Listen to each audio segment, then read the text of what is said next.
Well, knowing that grief is a loss of a relationship, and that can be with a person, place, thing, a habit, or routine. It can be anything that is a change from the normal pattern and behavior. Many people experience loss leaving the military because they lose their identity. When your children leave home, they have the empty nest. People call it the empty nest, but you lose your identity because I've identified as a mother, or I've identified as a father, and now I have nobody to mother and father. So then you struggle with that, and that's a form of loss. My child didn't die, they just left the house. So just understanding, and you can get these tools that can help you navigate every area of your life.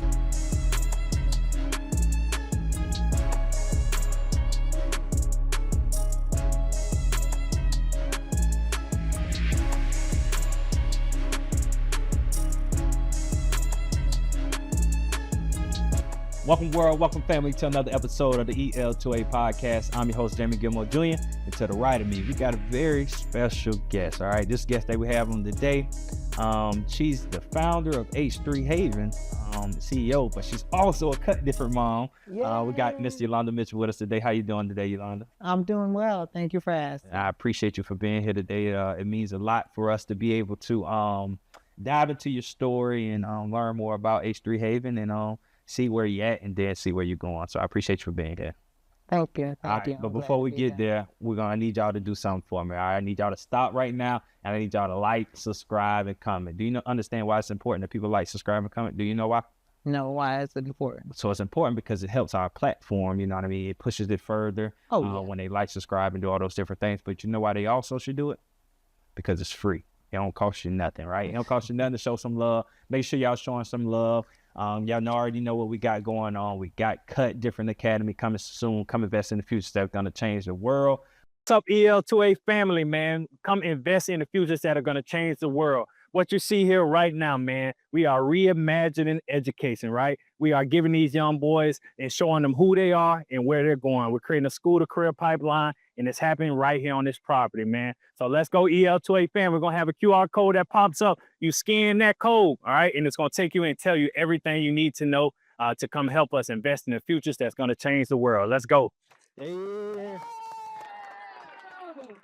This is a community project, right? It's going to take all of us. We'll get back to that village mentality, right? They say it takes a village to raise a child, all right? And a part of this village, we need you, all right? So scan the QR code, tap the link, make sure you come join this village, and come invest in the future that's going to change the world. So to get to you, the reason why we here, Miss Yolanda, I am on a journey, right, in my life, right? I think there's two important questions in life that people have to answer.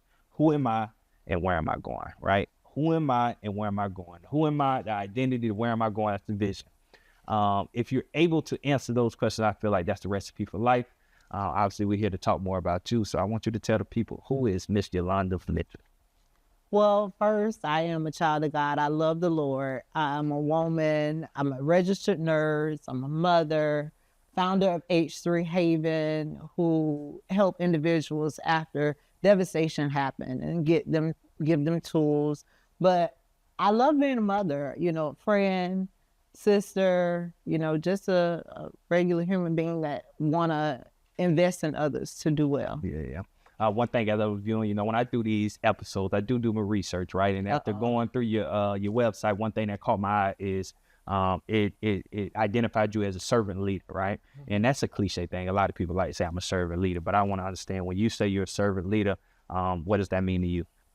One is I'm able to show empathy and get in whatever the situation is, whether I'm training a new nurse or helping someone at church. I'm able to get alongside them, show them how to do it, and then do it when I teach them, watch them to do it well, make sure they're doing it, and give them the feedback that they need. Yeah. So not just dictating or telling someone how to do it.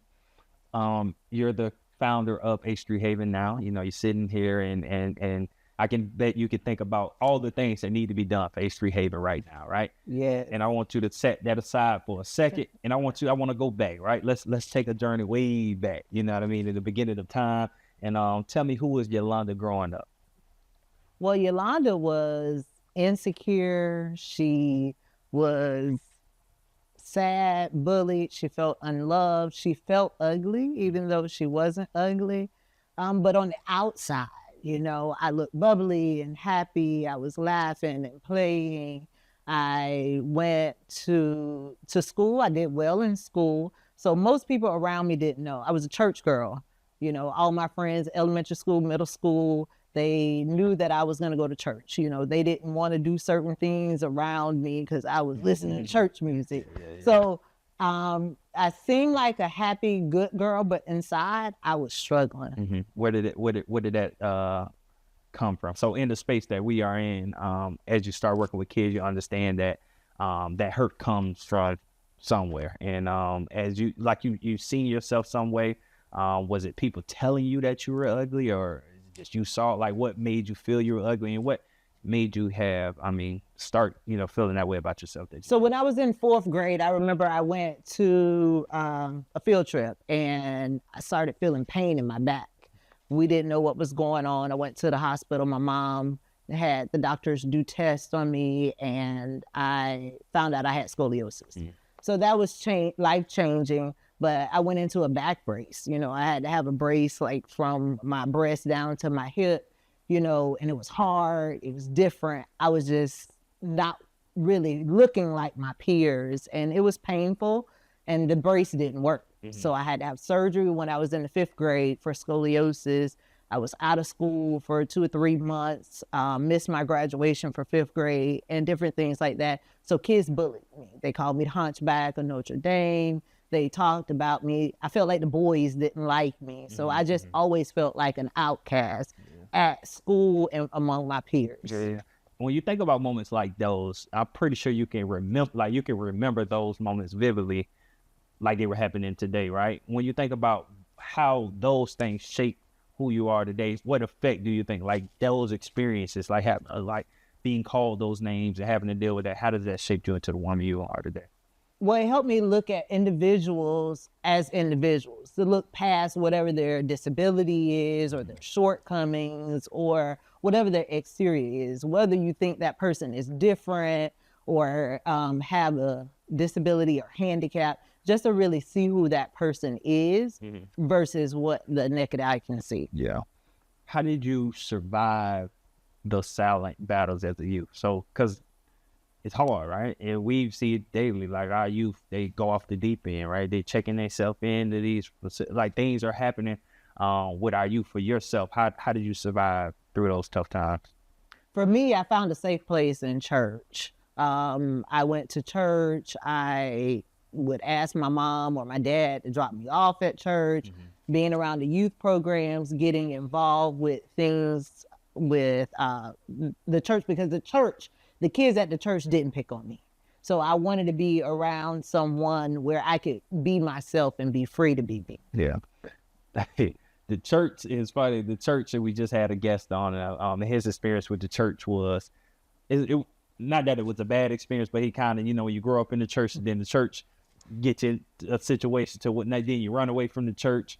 When you found that safe place in the church, right, and you were able to, find what you were needing, you couldn't always be at church. You had to still go back into the world. Do you think that's like, how did that affect you, knowing that, okay, I'm here just for this moment, but I still got to go back out there to go deal with these people? Well, it was challenging. It still was hard to go and deal with the people, but it was something that I was required to do. I had to go to school, I had to do my work. So I just tried to ignore kids that were being mean. And you say they stuck out, and I remember those things. Actually, as I grew older, I don't know if I grew thick skin or tough skin, it didn't bother me. But then I had a sense of sadness for them because I felt something was wrong in their life, or something was wrong. Even as a child, I felt like something was wrong in their life or something was wrong with them, to where it made them feel better to pick on me.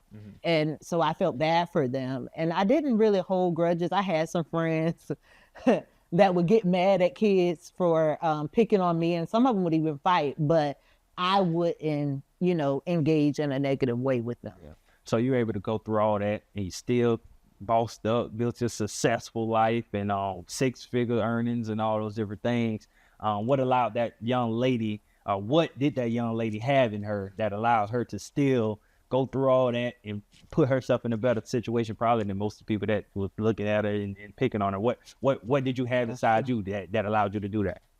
I think it was my faith, because I used church. I got into the Word of God. I heard the things at church, and that instilled faith in God in me, and learning His Word, getting a hunger and thirst after Him, finding my identity in Him. But I still struggle, even knowing those things. And I didn't really get over that struggle until maybe I was a senior in high school when I got pregnant with my daughter. Her presence, her existence really changed my whole outlook on life and what was really important. 2020, right? And I want to start. So that was 2001. 2001. Yeah, when I was in high school and I got pregnant with her. That's what really changed my life and my outlook. Really, what some of the struggles that I was having. Yeah. So that was when you had her, but I know in 2020 that was impactful. Yeah. So I kind of want to. I'm gonna go forward, and go back a little bit, right? Okay. So 2020, obviously, I know from doing my research, something happened in 2020, right, and everything changed for you. Yes. Can you share just what happened in 2020? So a lot of things happened in 2020. We know COVID happened, but in the midst of COVID, I was pregnant. I lost a baby in the beginning of 2020 around April. And then, I was able to pick up and keep going even after that loss. It wasn't until August of 2020 when my 18-year-old daughter died. So she was my why, the world, my whole world changed for the better, gave me a different outlook on life. And then when she died, I was devastated. I, was stuck in my tracks. Life just never went back to the way it was. Yeah. So talk about that. I want to, because so what we have right now, we have an episode of people that's going to be tapping in, and they're dealing with whatever they're dealing with, whatever, loss at some sort. And to think about, so you just mentioned in 2001, right? Your life changed for the better because of your daughter. And then you didn't know in 2001 that in 2020 that you would lose that, right? How does that fit? Like, you know what I mean? How can you put that in perspective? Like, how did your world shift, like, when that was taken away from you? Well, I went through so many things, spiritually, mentally, emotionally, physically, all the things. Like my physical health, my body didn't know how to process everything that was going on. And so I am 36, 37 years old, need to see a cardiologist. My resting heart rate was in the 130s. Grief really took a toll on me because when I thought about a future, Amari was always in it. So to now have to face a tomorrow where there is no Amari, I didn't really know how to process that. Like, what do I do? So many hopes, dreams, and expectations was gone, and they were never going to be realized. So I felt challenged, and I had some conflict in there because I was still very grateful. I was grateful for her life because I know where I was before she came into my life and how my life changed with her. And so just finding my new norm of what life was going to be without her was a journey. Yeah. One thing you spoke to me, it spoke volumes to me. You gave me the analogy of that backpack, right? And you were saying how, like, you're just adding stuff into your backpack. And I think people can, like, really relate to what you were saying. And then you was like, the backpack just broke. Can you share to me what the backpack analogy was that you was explaining it? So one of the methods that I teach in grief recovery and that was instrumental in my life after Amari died, it helped me to process things. And I looked at my entire life from my childhood when I struggled with low self-esteem and suicidal thoughts to my adult life. And then when Amari died, I was able to pull up, my big girl panties and be successful, become a nurse, get my master's in business administration, make the 6 figures for a corporate organization that you mentioned.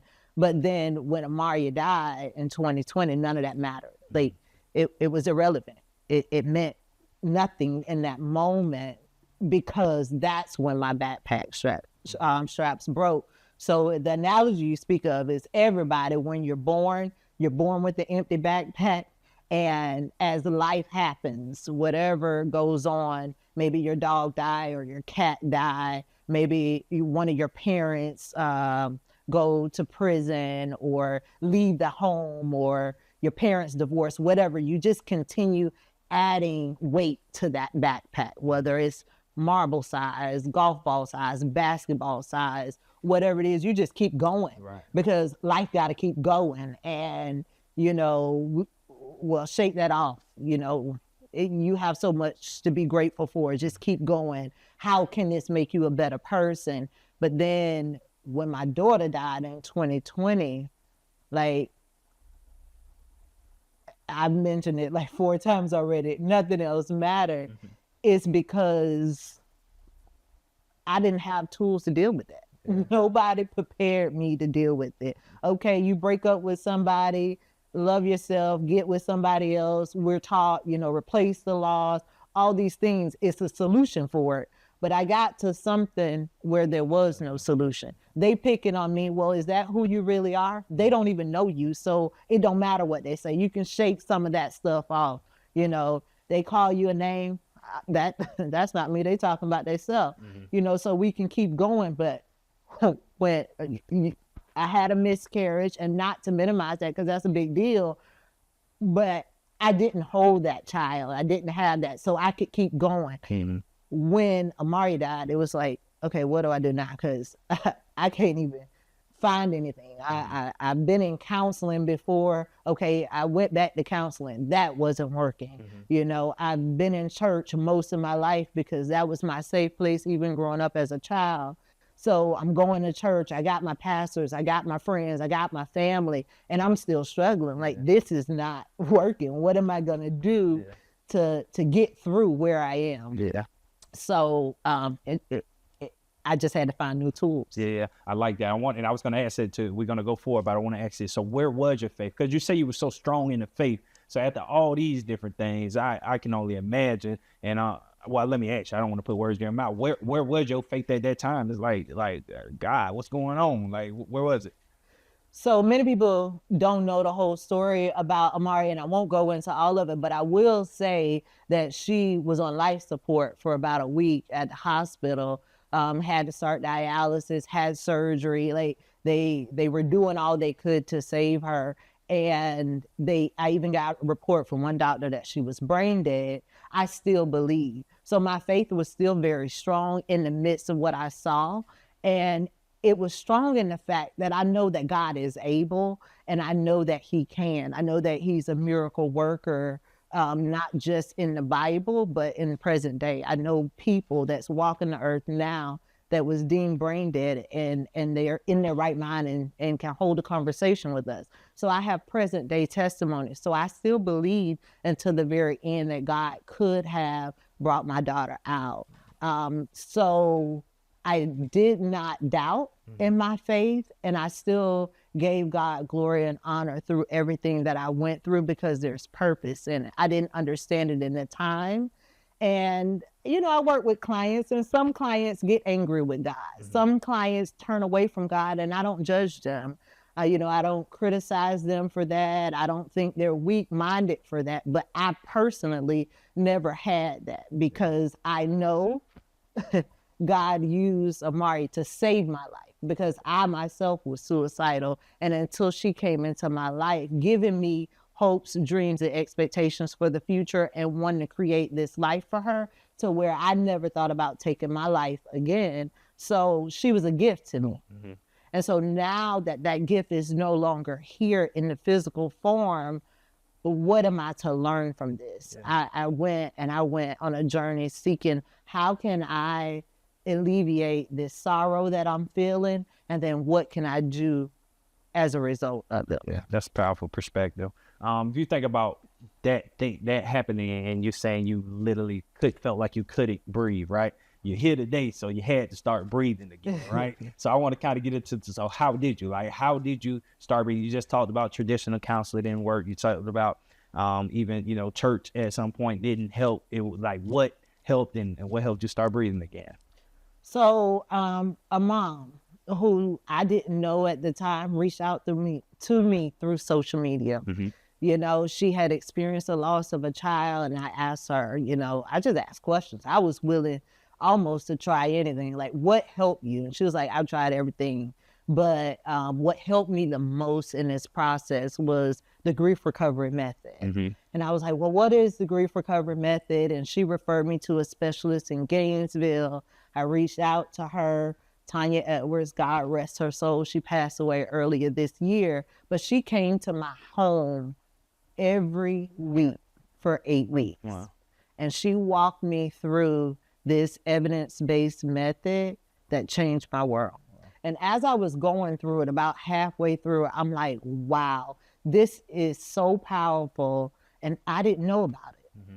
Like, so many people don't know about this. They need to know about the grief recovery method because it has the power to change our life and the way we look at the things that we go through in life. Yeah.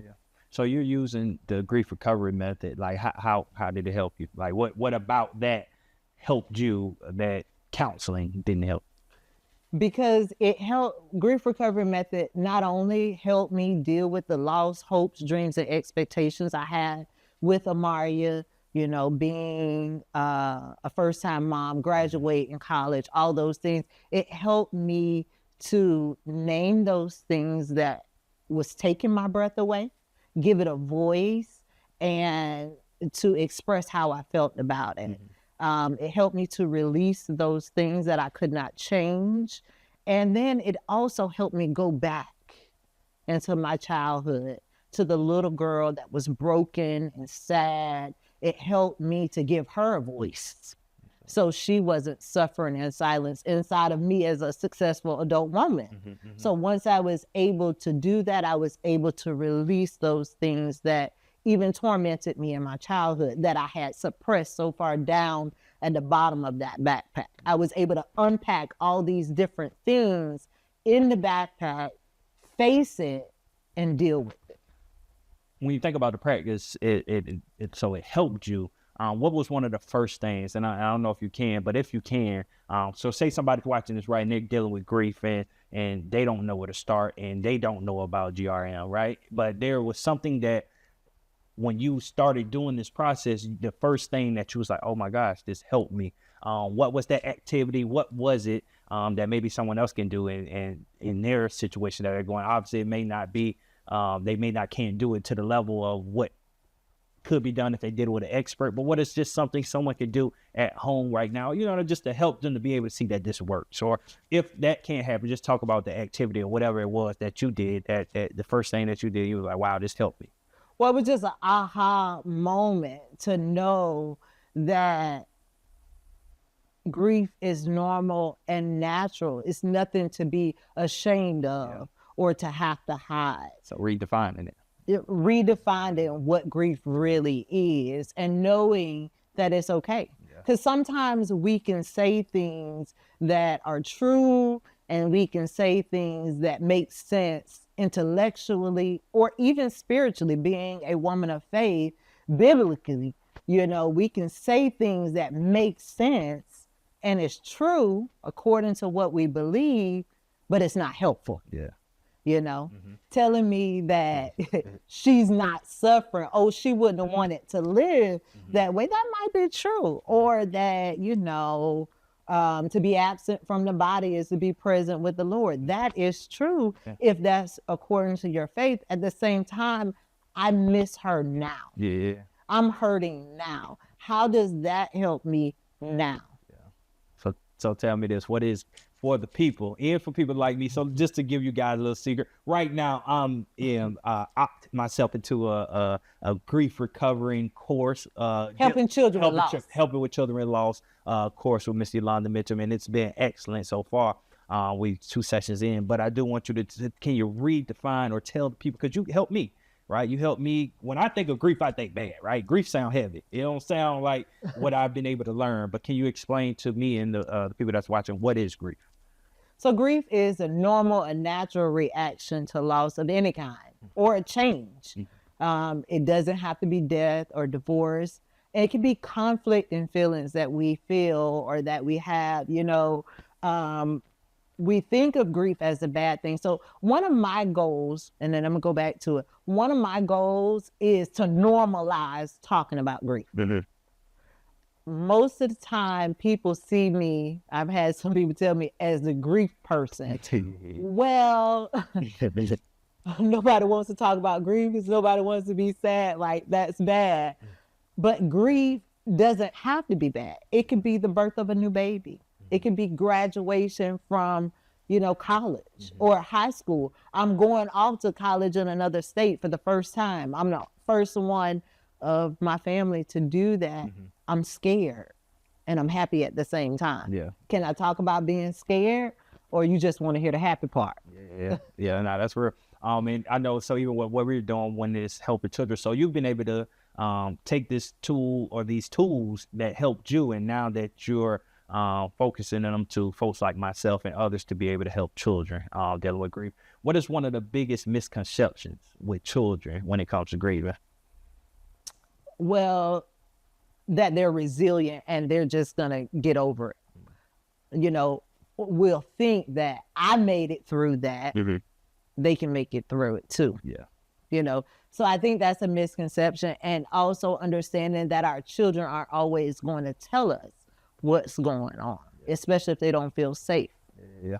One of the things we talked about is something someone said to you, right? And you told me you'll be okay if I brought this up. But little things like, and I didn't think about it till you said it, because this is stuff you say, like if a young boy is growing up in a household, right, in a situation like you, and he may be dealing with divorce like your son is, and somebody coming up to them and telling them, well, you the man, your dad not here, now you the man of the house. Now your response was so beautiful, but I want you to just say, what was your response to when somebody handled your son in that same manner? Yeah, no, he's not the man of the house. He is still a child, and he's not to carry the weight and responsibility of his dad or his mom.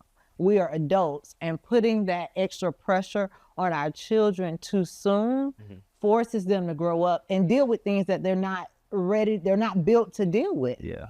And so I think sometimes we can cause more harm than good to the kids.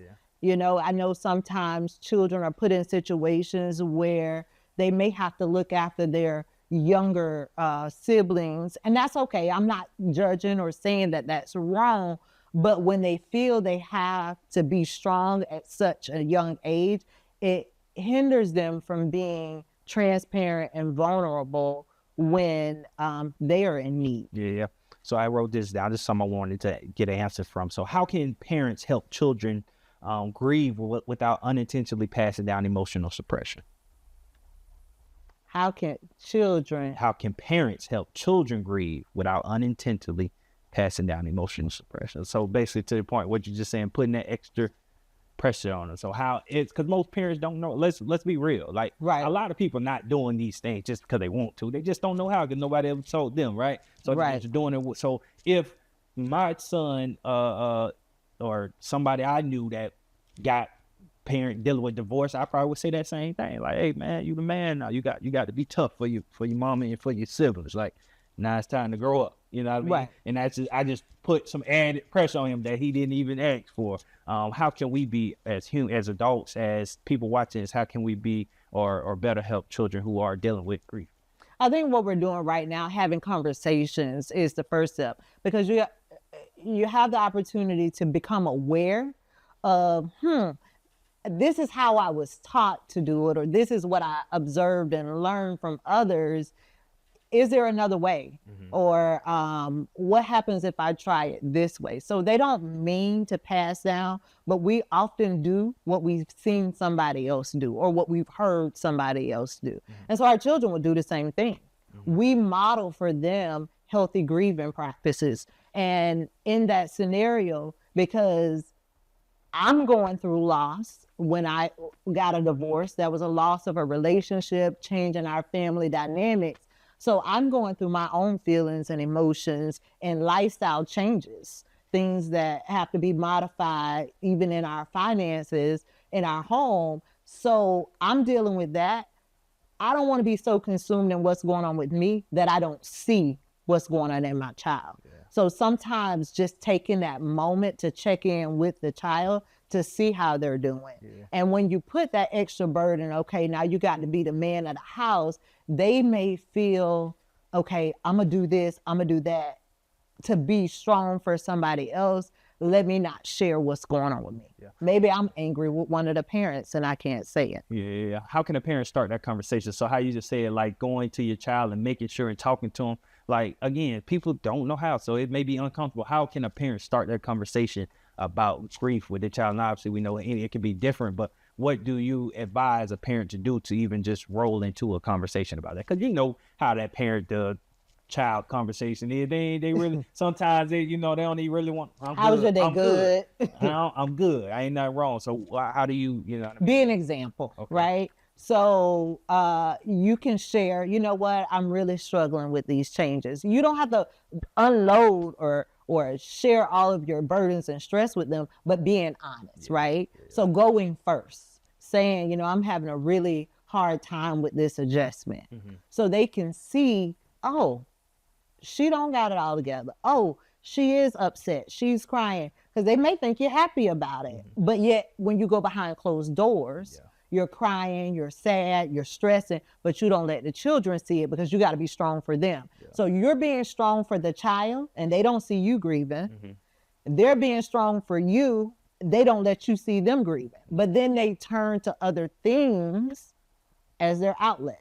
And maybe they start drinking, maybe they start doing drugs, maybe they start fighting, maybe they start acting out in school, not because they're a bad child, but because they have this pent up emotional energy that they don't know what to do with. They're busy being strong, being the man of the house at home, to where they can't express what's going on verbally. And our children aren't always going to express it verbally, so you watch them. But I would say, to answer your question, a short answer is to be the example and maybe say, hey, I'm having a really hard time with this. I miss our family the way it was. We can't go back to the way it was, but I miss it the way it was. So just letting them know that. Real conversation. I like that. And that makes me think about what we shared on the call, what I shared with you. Even growing up with my dad, not seeing my dad cry, right? I seen my dad cry 2 times. One was a funeral. And so I think about all those years of his life. Man don't cry, right? He don't cry, I don't cry. So there's times through my life where I probably wanted to cry that I didn't, because man don't cry, right? Or if I did cry, I ain't crying around nobody else. I'll go take it into myself. But even as I talked to on the phone, hindsight looking back, I could say, but I understood that I could have got through a lot of different things more healthy, in a healthier way, if I would have learned, like, it's okay to be vulnerable, right? Vulnerable is the word. It wasn't such thing as being vulnerable. You don't tell nobody your business. You know what I mean? These different things that we learn through our childhood, that when you get into a soft situation, you bring them with you. And if I would have known that early, I'd have been able to be vulnerable and be able to find a shoulder to cry on. You get what I'm saying? So I think that's kind of what you was bringing up when you bring up that. And even on the back end of that, you brought up the kids and how they may go to different outlets, and through I'm educated now, y'all. I've been taking this classes, so I know you know what I mean. The STIRBs, right? That's what you're talking about. The STIRBs, right? Short term. Hold on. Short term energy releasing behavior. That's right. Okay, so short term energy releasing behavior. Let's talk about that, because again, some parents their children may be doing these things, right? And they can be able to identify with that. Okay, that is my child. Let me go have this conversation with them. So kind of get into the STIRBs. Right. A STIRB can be anything, right? I shared with you that I used church as a child as a STIRB because it was my way of escape. So STIRBs aren't necessarily bad. It's just, am I doing this to take my mind off of what's hurting me, my pain, and my stressors?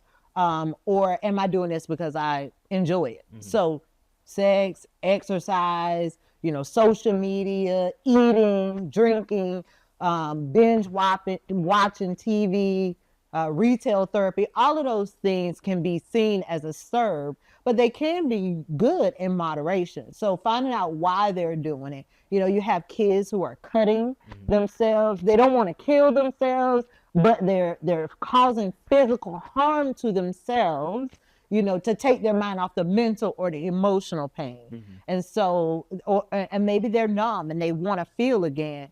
I work at Divines and as a nurse, and I see a lot of mental health issues. And when you look at what's causing these mental health issues, oftentimes, I would say 9 out of 10 times, it's unresolved grief, things that they did not process or get help for, and then it turned into a mental health issue or a substance abuse issue. Yeah.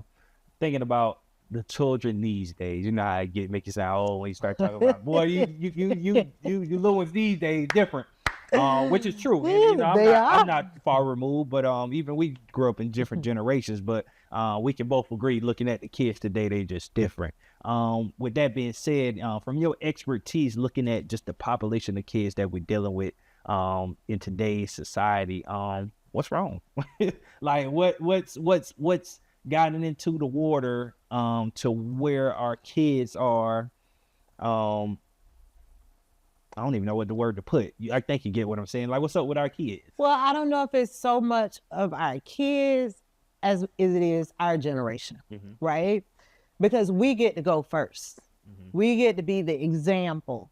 Our kids are modeling us in excess, right? So they'll take it to another level. We get to show them how, and by going first. A lot of times people want you to fix their kids. Here, do something with this kid. They're acting up, they're doing this, they're doing that. But they're not taking the time to see what is going on with that child that they're acting out. Because most kids don't wake up in the morning and say, you know what, I just want to terrorize somebody. Some of them do. But most kids don't just wake up one day and say that that's what they want to do. You look at the bullies at school, you can say, what happened to them, right? So somewhere along the line, something happened to that child. And if you can identify what happened to them and give them tools to heal what happened to them, it will change them. But then again, it starts with us going first, us being vulnerable, us being transparent. I'm not saying tell your kids everything, but being vulnerable, being transparent, willing to learn and help yourself. Because truly, I couldn't help Benjamin to the space that I'm able to help him if I didn't do the work myself. For sure. 2022, right? You started H3 Haven. Right. And now, you know, you're in the work right now, but I kind of want you to share with the people. So what's the vision behind H3 Haven? H3 Haven was created to be a safe place that I wish my mom had when I was growing up. You know, my mom, I learned now that she loved me a lot. She just didn't know how to show it. She thought provision was the way. So H3 Haven is also the place that I wish I had when my daughter's dad died back in 2009. He died of cancer, and she really struggled. She struggled from that time until her death with the loss of her father. So just the place that I wanted to have for me, and I wish that my parents had. So I want to be the place for parents, really is why it started, so that they can heal and then they can provide better places for their children. Yeah. As you begin this journey of trying to provide these services with people, how are people receiving it? Some people receive it well, but the majority of people don't like the word grief. I had someone just recently, maybe about 6 months, go through a group with me. And in the group, there was a group of ladies, but this one particular group said, you got to find another way to package this. You got to, and this is good. Like, I need it. She was a woman of God. She believed in prayer and intercessory. in a session, and she, some people, I'm just going to put it out there. Some people believe, that you don't tell people your business, just pray through it, trust God, and it will be all right. And so she came up with that mindset, and she said, this is what I needed. It helped me uproot some of the things that I didn't know I was struggling with, and helped me understand a better prayer strategy to change my life. And more people would take it if it was packaged or called something else other than grief. Yeah. I think grief scares people. Sure. And it makes people want to resist it. They build up a wall. They see it as sadness or weakness. Mm-hmm. They'll even tell me a scripture about, think on these things that are true, just, noble, and a praise report. So you can't go around being sad and depressed all the time, But the first thing in that is, think on things that are true. And so if I'm true to myself and honest about where I am and what's going on, it's not in competition with my faith. Mm-hmm. I was a strong woman of God before my daughter died. I'm a strong woman of God now. And my loss and my sadness and my sorrow didn't compete with my faith. It had nothing to do with it. They were two separate things. Yeah, no. Think about one moment, right? What was one moment out of, because I know there's some moments where you looked up and you ain't got to say it, but I know it, doing this nonprofit work, and you like, why am I doing this, right? But because it gets tough, right? There's a lot of work that goes in that you got to do. People don't understand how heavy this work get, right? But what was one moment that happened that you could think of that's like, this is the reason why I'm doing this work? Well, there's a lot of moments. First of all, there's a lot of moments when I said, you know what, these people don't want this. I'm trying to help them. Yeah. But just like I said, that the lady from church that told me how much it changed her life. I had a mom who hadn't spoken to her child in several years. She had one child, and that child died, and she didn't speak to him. She confined herself, because she didn't have to work, confined herself to her room for months before she talked to me. And to tell me that she was able to go out and be around family, and to go out and go shopping, and to do normal activity of life after that, is really impactful. And I feel like if I can impact and change, give one person hope, make it a little easier to breathe. Because I don't know, not everybody has experienced that type of loss where it's physically hard to breathe. Mm-hmm. And I've had clients that struggle with that. And I've seen illness come, strokes, heart attacks. I've seen loved ones get intubated because they struggled so hard after grief, and then to go through the program and have an outlet and just to be able to do normal functioning things is powerful. Mm-hmm. And everybody's grief is not that extreme, but to be able to help them in the process has been powerful. Yeah. As we're on our phone call earlier today, and you mentioned something that really caught my ear, and I was like, huh? Did you just say that? And it was the power of 1%. And when you said that to me, I was like, 1%, that's it? Like, you get what I'm saying? I was like, that's all you got to give? Just 1%? At least 50? I don't. But I want you to kind of explain, because after you went through it and you explained it, it did make sense. But so can you tell me what's the power of 1%? So when I work with clients, I ask them to take 1% of responsibility for their response to whatever the loss was. That loss could have been murder of a loved one. It could have been rape of one of their children. It could be whatever, So you ask them to take 1%, and 1% may seem minor because we're 100% responsible for our actions. But sometimes people go through loss, and they're not responsible for the loss, whatever that loss may be. They may feel it's unfair and unjust. And taking 1% responsibility can be a challenge. So if they can take 1% responsibility and we continue to work through it, we can change how they respond to whatever is going on. Yeah. So this is the part where you help the people. Well, you've been helping people the whole time, don't get me wrong. This was, I want you to directly talk to the people. So this is where I want to direct you to your camera over there. And I want to ask you this question. So for someone listening, battling invisible pain, what's the first thing that you want them to do? So I ask you that again. So for someone listening and they're dealing with the invisible pain, right? Some of the things that you may experience, through your childhood, there may be a child, there may be a parent, just somebody dealing with that. What is the first thing that you want them to do? That they're not alone.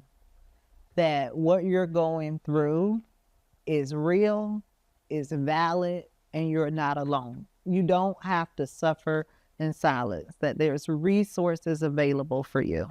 H3 Haven is here, and we love to partner with you. Yeah. So what should they do? Because I know that's what you want them to know.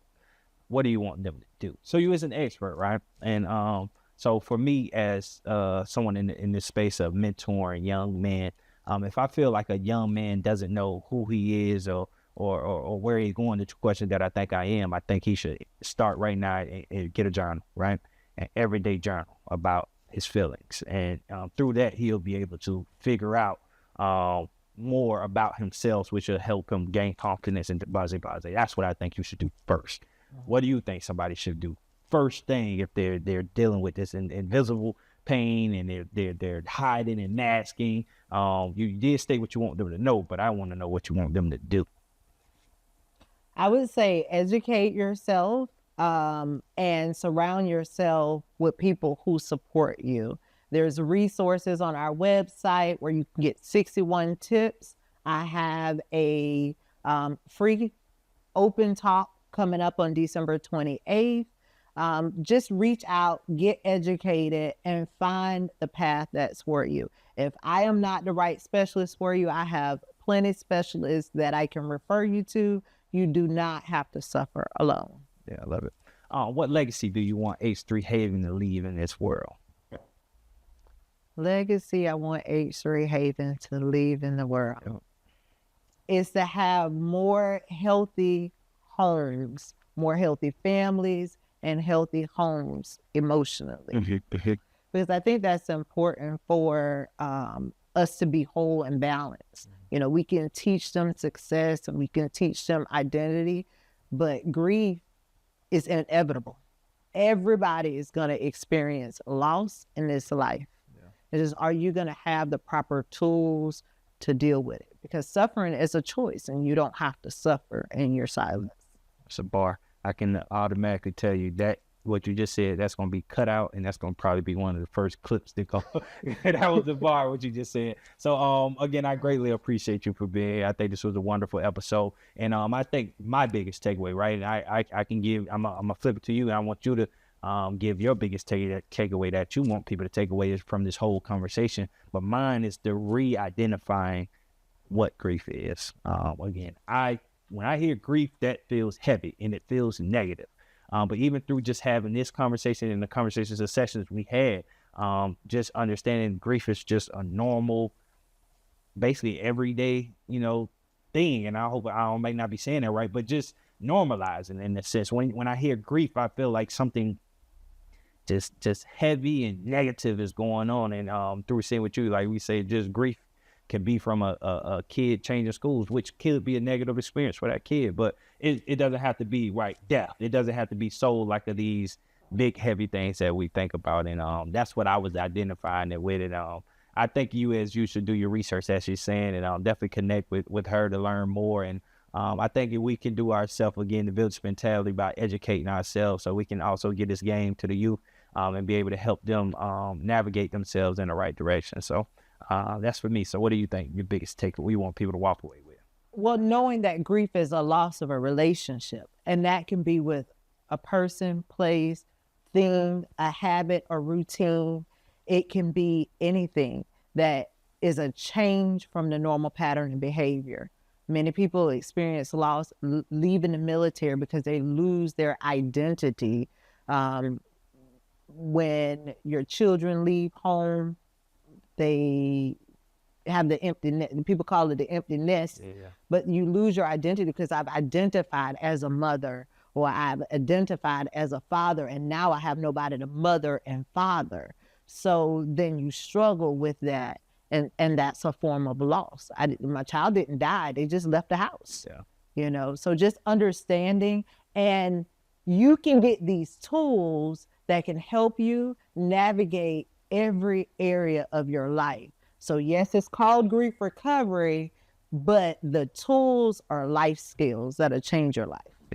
Yeah, I like it. But so tell me this, that's what happened to me when football was over. I was grieving and I was hurt. That's right. I was hurt. I was sick. I couldn't breathe. You could. I was Jamie said he could. I didn't know what to do. You couldn't breathe. I was done. I was done. But I do want you to again, I greatly appreciate you for being here. So what we're gonna do right now, stop and like, subscribe, and comment. Make sure you like, subscribe, and comment. Man, this was a great episode. We actually gonna put the information where you can find H3 Haven and tap in with Miss Yolanda Mitchell. I'm actually give the people where they can find the website, number they can call, and give them the information they need to get in contact with you. H3Haven.org. Also H3 Haven Health, Hope, and Healing Haven on Facebook, Instagram, and the phone number is 352-480-8868.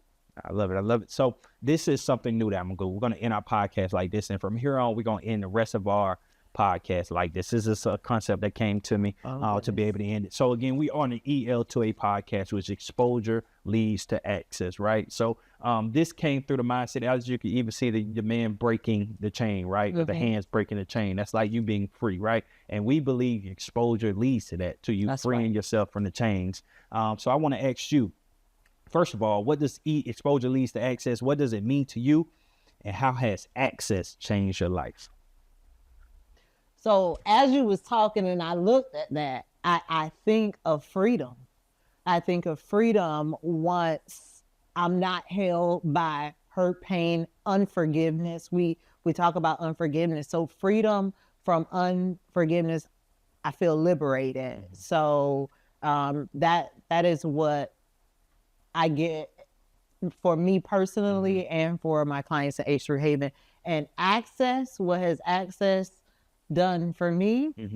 That was the question. Yep. How has access changed your life? How has access changed your life? Access changed my... I can even help you with this one. Okay, yeah, help me with it. So when you got that GRM, that was that access, right? You was looking for something to help you, to free you, right? Right. And when that woman or whoever came to you and they gave you that, you were given access. And through you getting access through that door, now you created something to go back and bring other people through. Yeah. You know what I'm saying? So that's simply put. That's simply put. Yeah, it is. And I can see the difference. I don't know if y'all still recording, but I can see the difference from my daughter. Dad died when she was 7, and how we dealt with loss versus Amaria dying when Benjamin was 7, and how we dealt with loss. Yeah. Totally different. And it was because of the tools that I had in my tool belt. And cut different. I talked about that before. That I think that was a key point in Benjamin's journey as well. Definitely vital, the two together. For sure. No, and I appreciate it. No, and I do appreciate you. This is about you. We ain't gonna make it about cutting them right now. But I do want to say this. I greatly appreciate. But I greatly appreciate you. And one thing I do want, if just learning more through research and just doing this thing with you. You think about all the things you've been through, from the early childhood experience, losing your child's father, to losing your child, to divorce, and all these different things. Both my parents, unborn child, just a lot. And the miscarriage, So all these things, and for you to still be here, keeping on, man, you're a testament that it can be done, right? And I think that should be highlighted, right? I think you should be out so people can see that, so people can hear that, right? Because you just added more pain. I didn't know that. Like, it's just so many layers to that, and to still see that you could be out here smiling and still trying to help others, man. That's a high honor. So you should be applauded. So I applaud you. Thank you. I appreciate the work. To God be the glory. Yeah. Yeah. God be the glory. So other than that, man, I appreciate you having you here. Make sure y'all tap into with Miss Yolanda Adams, and EL2A Podcast. We'll see y'all next time. Not Yolanda Adams. Did I say Yolanda Adams? I sure wish I sounded like that. Did I say that? You did. Yolanda Mitchell. Oh, Lord. We still going Yolanda Mitchell. Yolanda Mitchell, y'all. I'm sorry, Yolanda Mitchell. All right, y'all. We'll see y'all next time.